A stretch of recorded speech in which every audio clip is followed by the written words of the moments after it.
Hello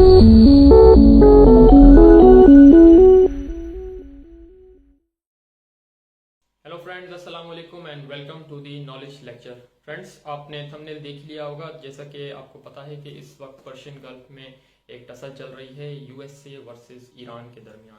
तो इसी के ऊपर जो है वो आपको डिटेल में ब्रीफ करूंगा कि ये प्रॉब्लम क्या है और ये प्रॉब्लम कब शुरू हुई। ये प्रॉब्लम कल शुरू हुई या ये प्रॉब्लम जो है इसके ताने बाने माजी में मिलते हैं। तो इन सब चीज़ों पर जो है वो डिटेल में डिस्कशन होगी। सो स्टिक विद अस। वीडियो पर आने से पहले मेरी आपसे रिक्वेस्ट है कि do like, share and subscribe, और कमेंट सेक्शन में जो है वो अपनी राय का इजहार ज़रूर कीजिएगा। हमें इसी तरीके के टॉपिक जो है वो रेकमेंड करते रहिएगा। हम हमेशा जो है वो आपके साथ इन्हीं तरह की जो है वो करंट टॉपिक्स की वीडियो और जनरल नॉलेज की इंफॉर्मेशन के साथ जो है वो हाजिर होंगे। Now let's continue the video. Basically आज का टॉपिक है ईरान वर्सेस यूनाइटेड स्टेट्स। कोई ढकी छुपी बात नहीं है। इंटरनेशनल मीडिया में जो है वो बहुत ज़्यादा हाइप इस वक्त क्रिएट है और खुदा न खास्ता एक जंग के बादल जो है वो फिर हमारे खत्ते में जो है वो मंडला रहे हैं और मिडिल ईस्ट जो है वो इस वक्त खुदा न खास्ता फिर किसी आग में जो है वो अमेरिका उसको झोंकना चाहता है। अब हो क्या रहा है, क्या हुआ है और क्या होने वाला है, इन सब चीज़ों के ऊपर जो है वो मैं आपको डिटेल में ब्रीफ करूंगा। बेसिकली ये कहानी शुरू होती है आज से तकरीबन कोई 60-70 साल पहले 1951 में, जब ईरान ने पहला अपना इलेक्टेड जो है वो प्राइम मिनिस्टर, जिसका नाम था मोहम्मद मुसादिक, उसे जो है वो इलेक्ट किया था। बेसिकली मोहम्मद मुसादिक जो था वो ईरान का फर्स्ट इलेक्टेड जो है वो प्राइम मिनिस्टर था और ये नेशनलाइज कर रहे थे ईरान के जितने ऑयल के, जो भी आपको पता है ईरान जो है वो नेचुरल गैस और ऑयल रिजर्व से भरा हुआ है। तो जो मोहम्मद मुसादिक थे वो इन सब चीजों को नेशनलाइज कर रहे थे। लेकिन आपको पता है कि ऑयल को लेके वेस्ट का और खास तौर पे अमेरिका का बहुत ज्यादा एक मेनोपली का प्रॉब्लम रहता है। वो चाहते हैं कि जो गल्फ नेशंस हैं वो उनके हिसाब से चीजों को ड्राइव करें और प्राइसेस सेट अपने हिसाब से करें। तो 1953 में 2 साल बाद इन्हें हटा दिया गया एक कू डीटाट, यानी हमारी जबान में कहें तो एक मार्शल लॉ या एक साजिश के तहत, और इनकी जगह ले आए रजा मोहम्मद शाह पहलवी को। ये बेसिकली एक तरीके की मोनार्क थे। बादशाहत जो है वो एक रूल था ईरान के अंदर और मोहम्मद मुसादिक जो थे उन्हें ईरान छोड़ना पड़ा। बेसिकली CIA और ब्रिटिश इंटेलिजेंस का एक कोलैबोरेशन था और उन दोनों ने साथ मिलकर साजिश की थी और ईरान में तख्ता पलट किया था मोहम्मद मुसादिक का 1953।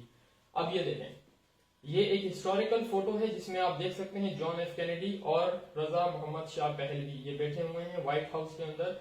और इस मीटिंग के बाद इन्होंने इंस्टॉल किया था इस शख्स को, जो कि रजा शाह पहलवी ईरान का एक डिफेक्टो लीडर से कह सकते हैं, जो कि एक इम्पोर्टेड जो है वो लीडर था जिसे अमेरिका ने ही इंस्टॉल कराया था, प्लस ब्रिटिश इंटेलिजेंस के जरिए। अब मैं बार बार क्यों कह रहा हूं, क्योंकि इन्होंने एक्सेप्ट किया है, CIA admits 1953 Iranian coup it बैक्ट was undemocratic.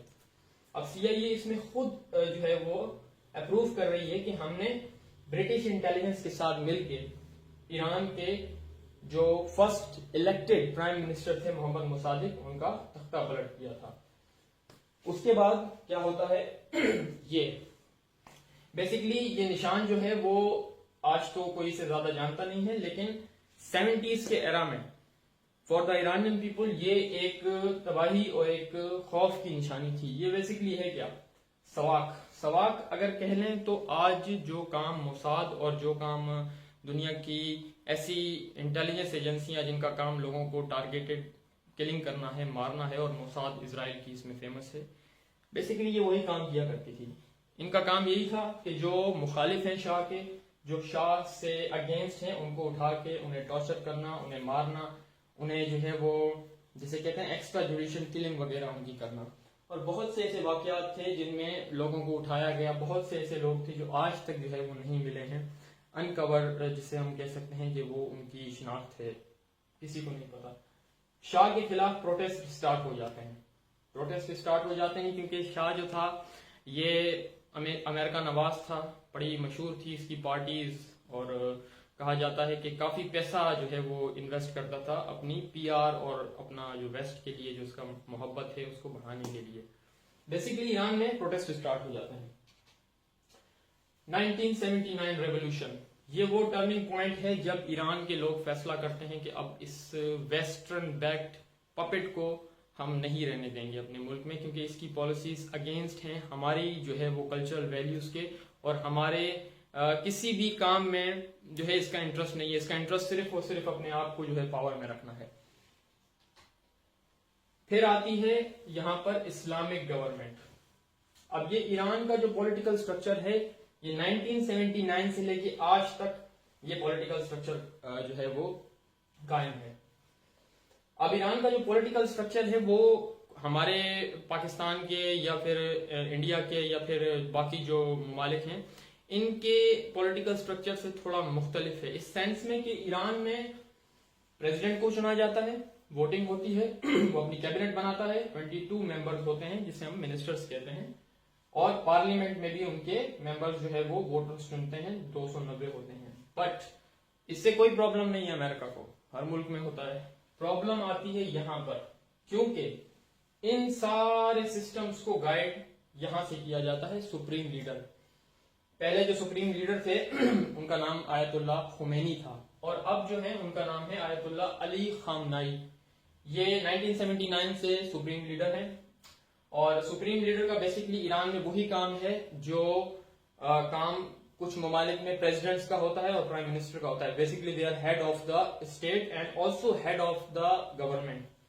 यहां पर हेड ऑफ द गवर्नमेंट ये हैं, plus head of the government and head of the state ये हैं, क्योंकि ये इनके सलाह मशवरों से ही चलते हैं थ्रू द गार्डियन काउंसिल, जिसको 12 मेंबर चूज करते हैं, और फिर वो पार्लियामेंटेरियंस के तहत इनके कैबिनेट मेंबर्स को अप्रूव करती है।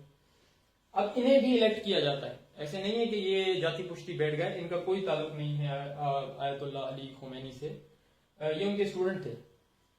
इन्हें इलेक्ट किया गया था after the demise of Ayatollah Khomeini, जब वो इस दुनिया से रुखसत हो गए, उनका इंतकाल हो गया, तो उसके बाद इन्हें जो है वो लेट 80s में इलेक्ट किया गया था।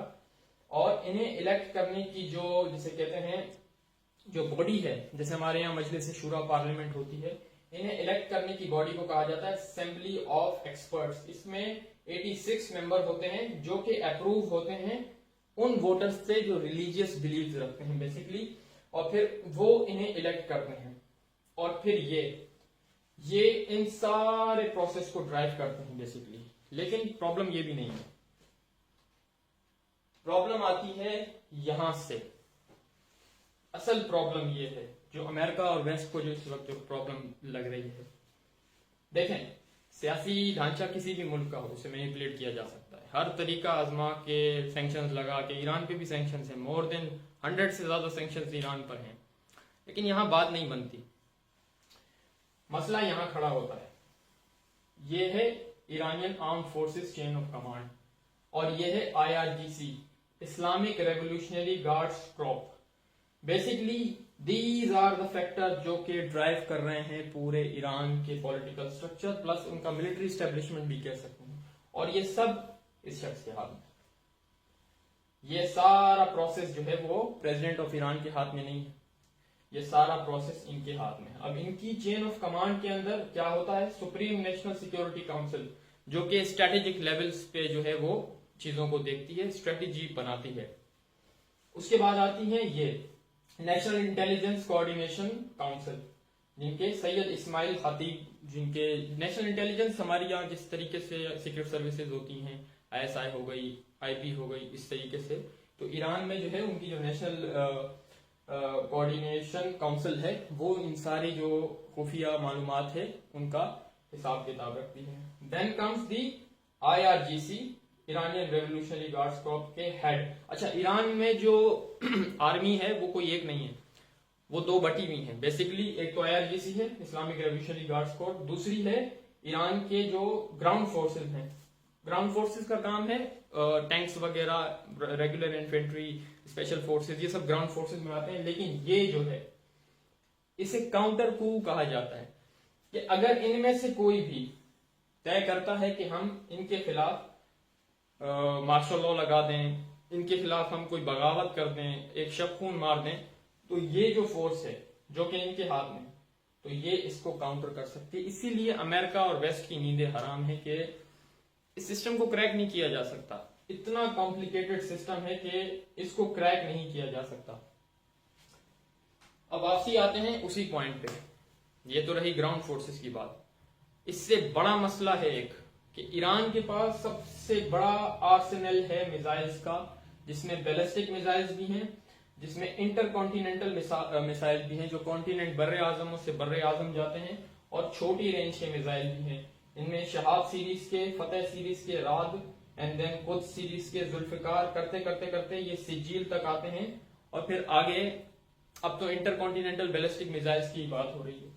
ये पूरी वो रेंज है जिसमें ईरान किसी भी पॉइंट को टारगेट कर सकता है। और आपने देखा होगा अभी पिछले साल जो ईरान और इजराइल की जो एक चमखलिश हुई थी, स्कर्मिश हुआ था, 12 दिन की जंग जिसे कहते हैं, इजराइल घुटनों पे आ गया था क्योंकि उसने नहीं सोचा था कि ईरान के मिसाइल इतने ज्यादा पेनिट्रेट करेंगे। और यहाँ ये रहा इजराइल और ये ईरान है, ऑलमोस्ट 13 से 1400 किलोमीटर तक का फासला है, और इन सब के बीच में अमेरिका के अड्डे हैं।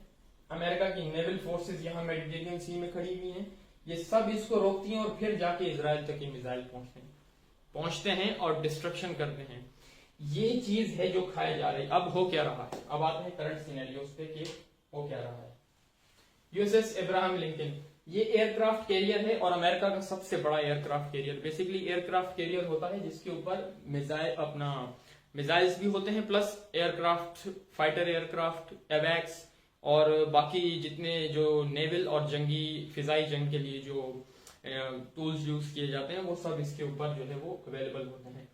अब ये पहुंच चुका है नियर पर्शियन गल्फ। ये देखें, बेसिकली स्ट्रेट ऑफ मलाक्का को देख सकते हैं, यहीं से क्रॉस करके इसने यहाँ पे अब अपने डेरे जमाए हुए। इसके साथ कुछ डिस्ट्रॉयर्स भी होते हैं, फ्रिगेट्स भी होती हैं, बाकी नेवल एसेट्स भी होते हैं।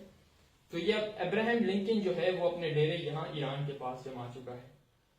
ये वही अब्राहम लिंकन है जिसे अमेरिका ने इराक वॉर में यूज किया था, और अब अमेरिका इसे ईरान के खिलाफ यूज कर रहा है। बेसिकली अमेरिका वेनेजुएला की तरह ईरान में एक, जैसे कहते हैं ना कि एक उनके प्रेसिडेंट को जिस तरह उठा के ले आए, उसी तरह का एक एडवेंचर वो यहाँ करना चाह रहा है। लेकिन देखें, ईरान वेनेजुएला नहीं है। मैंने आपको पीछे जितना दिखाया, ईरान की जो कैपेबिलिटीज हैं, उनका आर्मी का स्ट्रक्चर है, उनकी सारी, नो डाउट ईरान के अंदर बहुत से लूप होल्स हैं, वहां पे असैसिनेशन हुई हैं बहुत से उनके लीडर्स की, लेकिन ईरान का जो मिलिट्री स्ट्रक्चर है वो वैसा नहीं है जैसा वेनेजुएला के था कि अमेरिकन डेल्टा फोर्सेस जाएंगी और वो ईरान के प्रेसिडेंट को उठा के ले आएंगी। यहां पर स्टेशन है यूएसएस अब्राहम लिंकन। अब यहां से यहां तक ये देखें, पर्शियन गल्फ के अंदर तो कोई इनका चांस नहीं है कि ये अपने एयरक्राफ्ट कैरियर को यहां लेकर आए, क्योंकि ये तो एक डेथ ट्रैप है। ये देख रहे हैं आप, यहां से ये जो इसे पर्शियन गल्फ से जो है वो बाहर की तरफ ही रहना पड़ेगा, अरेबियन सी और यहाँ पर, क्योंकि अंदर यहाँ पर टोटल ये एरिया ईरान के मिसाइल्स की रेंज में है। तो स्ट्रेटेजिकली उन्होंने अब्राहम लिंकन को बाहर ही रखा है। अब ये क्या है, इससे पहले भी अमेरिका ने ईरान के अंदर एक ऑपरेशन जिस तरीके से वेनेजुएला में किया करने की कोशिश की थी, फेल्ड ऑपरेशन। आप में से बहुत कम लोगों को जो है वो इसका पता होगा। अप्रैल 1980 अमेरिका की डेल्टा फोर्स जाती है, बेसिकली उनके हेलीकॉप्टर्स वगैरह जाते हैं और वो रेस्क्यू करने जा रहे थे अपनी एक उनकी एम्बेसी, क्योंकि ईरान में जब 79 में जो रेवोल्यूशन आई थी तो तेहरान के अंदर उनकी एम्बेसी के जो कुछ स्टाफ था, ईरानियन स्टूडेंट्स ने उनको कैप्चर कर लिया था, क्योंकि रजा शाह पहलवी ईरान में थे और वो कह रहे थे वापस दो। तो यहां से ही एक ऑपरेशन किया गया था जिसे ऑपरेशन ईगल क्लॉ कहा जाता है, बट वो ऑपरेशन फेल हुआ miserably. Operation eagle claw 1980 rescue mission to free the American hostage held in Iran failed due to the series of mechanical issues and a severe sandstorm.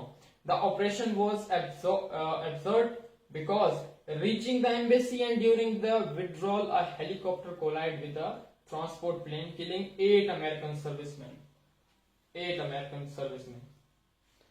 तो ये पुराने जख्म भी हैं अमेरिका के जो अभी तक ताजे हैं और अमेरिका जो है वो अब एक नया बहाना ढूंढ रहा है ईरान के ऊपर हमला करने का। देखें, दुआ यही है कि बेटर सेल्स प्रिवेल और दोनों साइड जो हैं वो किसी भी तरीके की स्कर्मिश से, झड़प से दूर रहें और बातचीत से जो है वो मामला को हल किया जाए। ये वीडियो थी, मैंने सोचा आपको जो है वो ब्रीफ कर दूं जो भी पॉइंट्स हैं regarding this. So do comment section में जो है वो अपनी राय का इज़हार ज़रूर कीजिएगा। इसी तरीके के टॉपिक्स के साथ जो है वो दोबारा हाजिर होंगे। Thanks for watching the video.